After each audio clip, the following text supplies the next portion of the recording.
Ụtụtụ ọma nụ ụmụ ọdịnala Igbo, ekenekwa m unu. Tata bụ afọ wee na-asị ka afọ taa fụtara anyị ndụ, fụtara anyị udo. Ihe nji ndụ ebido bụ maka na ndụ bụ isi akụ. Wee na-ekwu okwu ndụ n'isi anyị niile n'ofu n'ofu, wee na-asị ka ọmaka meela anyị, ka onye ọbụla na-achụ anyị daa, ka onye anyị na-achụkwanụ daa, onye anyị na-achụ n'ọfọ ka ọ daa. Wee na-asị na ọmaka ga na-emela anyị, na onye ọbụla gbara anyị ajọ aja ya were isi ya wee bụrụ aja ọgbalụ. Wee na-asị na anyị ọbụla ji aka nsi abịa anyị nso, ka aka nsi ya baa ya ọnụ. Wee na-asị na ọmaka ga-emela anyị, wee na-ekwubi okwu udo n'iru, udo n'azụ, ihe akụ na ihe wee na-ekwubi okwu success and favor. Wee na-asị na anyị ga-apụta ife, na anyị ga-ede ude, anyị adị ka echi, maka na echi adị agwụ agwụ. Anyị ejere obodo n'ala obodo. Wee na-asị na ife ọma ga-emela anyị. Taata bụ afọ, bọsị nkwọ, bọsị eke, bọsị orie, nafa na-anọ ọnụ, bọsị na-anọ ise. Aka m bụkwa onye nke gị, nwada agbara ọma ụzọ mmiri. Abụkwa m onye mgbasa ozi ọma ọdịnala Igbo, bụrụkwa dibịa Igbo. Anyị na-agba afa, na-agbasi afọ ike. Anyị na-alụkwazi ọlụ mmụọ dị iche iche. Anyị na-enyekwaziri ụmụ Igbo aka ịmara eziokwu gbasara ọdịnala, maka na ọdịnala bụ ụzọ ndụ na ụzọ eziokwu. Ọ usoro ndị ichie anyị ji wee kpeelu Chukwu site n'aka ịkwụ ọtọ, wee mụọ ọzụzụ nwoke na ọzụzụ nwaanyị, wee chaa isi awọ. Ọnya bụ ọdịnala Igbo. Wee were ohere a wee na-akpọkwa ụmụ Igbo, wee na-asị ụmụ Igbo, biko nụ, anyị na-achịtaba azụ na ọdịnala Igbo, maka na ọdịnala bụ ebe ejedebelụ. Ọdịnala bụ ụzọ ndụ na ụzọ eziokwu. Ana m ekwu ya na-ekwusi ike na ọdịnala abụrụ igwe ọgwụ, ọdịnala abụrụ ịkụ nsị, ọdịnala abụrụ ije gba oke ite, ọdịnala abụrụ ije banye na ogboni, ọdịnala abụrụ ije banye na cult. Ọdịnala bụ ikpelu Chukwu na mmụọ na n'eziokwu, site n'ịga ọjị, n'iwu mmanya ọkụ, n'ịtụ nzu na edo, nakwazi igbu anụ. Ọnyanwa bụ ọdịnala Igbo. Ọdịnala Igbo abụrụ igbu mmadụ wee mekwa ọgwụ. Ọdịnala Igbo abụrụ iji paatị mmadụ wee mekwa ọgwụ. Ọdịnala Igbo abụrụ iwepụ ntutu isi mmadụ wee jee mee ọgwụ.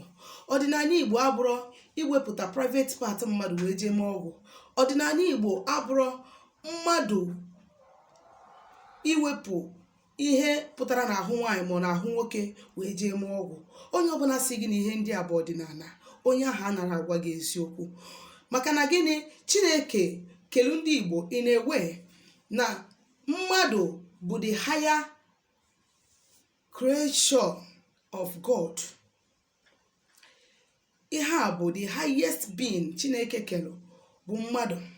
That is why God created animals, so that we human, we can live by them. That is why we feed on animal. That is why anyị na-egbu anụ na-esi n'ụlọ. Onye na-esi nri ojila anụ wee sie nri, onye na-esi nri ojila azụ wee sie nri. God created those things so that they can serve the need of men. So at the same time, God created them so that whatever is demanding for sacrifice, whatever spirit is demanding for blood from us, we don't use human blood for sacrifice. We use animal blood for sacrifice. And then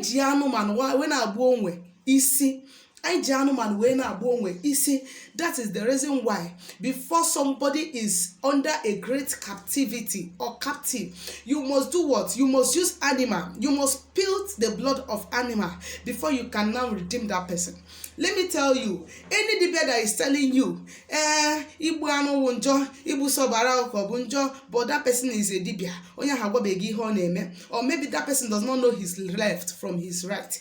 Yes, we use the blood of animal to exchange the life of human. That is the reason. Ndi na-akpọ alu, o nwere odi alu garden n'ụzọ mmadụ. In our own place, o nwere ihe nje like ndị obodo mbụ na Chineke nyere anyị great gift. That is even the reason why mmadụ ga-eji nwa aka ya kpọtụrụ onwe ya chi ya na be anyị. Oga, I don't know about your place. You understand? That's why I say you should go home, learn your own tradition. In our social media, you go home and let the core tradition of your people, if it is possible for you. So when I say no one ihe mmadụ ga-abụ ome dite na abụrụ ochu n'esia ejila anụ wee gbaa onwe onye ahụ wee cast ya those energy into animal. So ọdịnala bụ gịnị? Ịchụkwa mmụọ, ịgọ mmụọ, igbu anụ, ịgọ ọjị, ị ga na-egbu anụ, ị ga na-egbupụ ọbara anụ. Yes, if you must practice tradition, if you must practice our culture and tradition, you must be willing to be spilling blood of animals and not blood of human being. You must be willing to be doing this so that whatever that is demanding blood from you, from the head of your family members, whatever that is demanding your blood, when you give the blood of animal, they will give way for you. Yes. Onya kpatara nji wee nọ na ụka na-anwụ ka ọkụkọ. Because when a danger is on your way, it might be revealed to you, but you may choose to say, I am a Christian and let me pray my way out. Since I know no you better wake up to the right thing, follow the right path. The right path is not an easy one, it's a very tough one.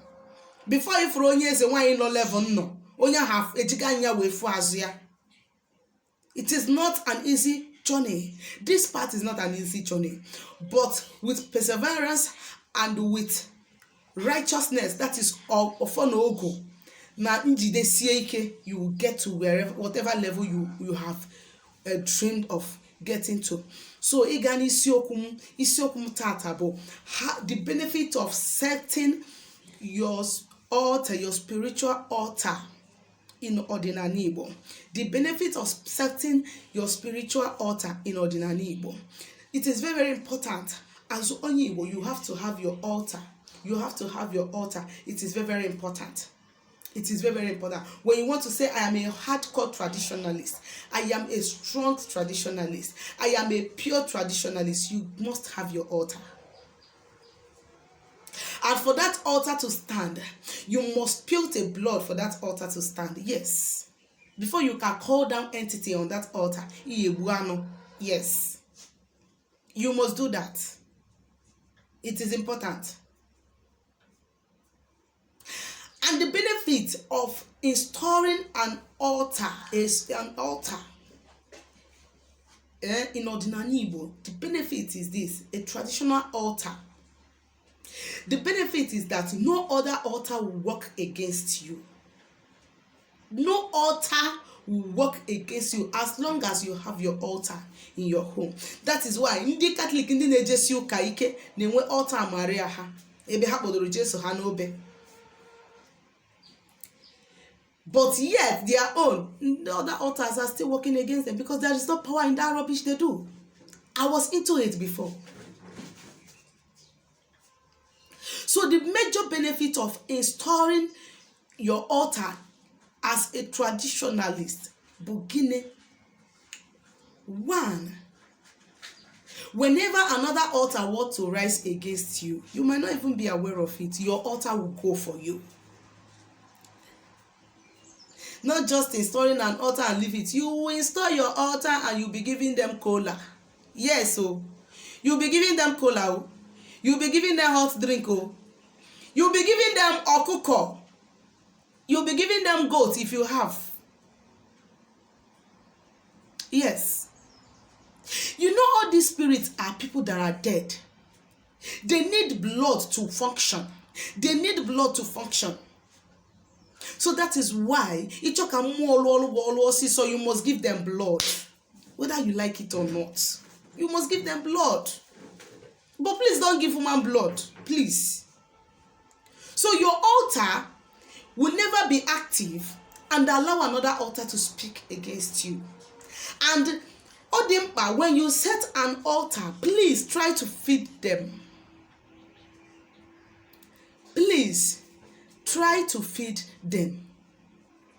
So that water rise against you rise, so that your own forces will not be weak to fight for you. Because for someone to send his altar or his own forces or his own spirit after you, he must have given that spirit something to strengthen it in order to come after you. Ọgwụ ọbụla agwọrọ agwọ nwere mmụọ na-aba aka ya. Arụ ọbụla asendịrị gị nwere mmụọ na-aba aka ya. So you cannot leave your own altar hungry and then say that Agbaroma said that if you set an altar, no altar will work against you. It's a lie, yo. When you set an altar, you give them food. You give them food. Share you they eat biscuit, buy biscuit, give them if you like. Buy mineral, give them if you like. All those things you used to eat, themselves they used to eat it. All those things in there, they used to eat it.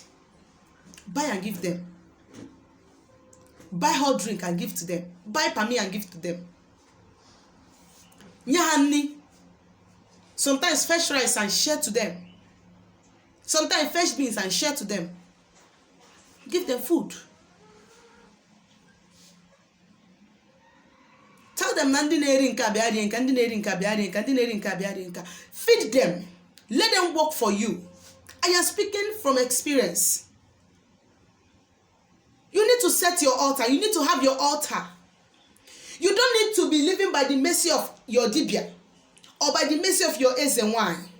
No. You need to have your own altar. You need to have where you talk to your own entities directly.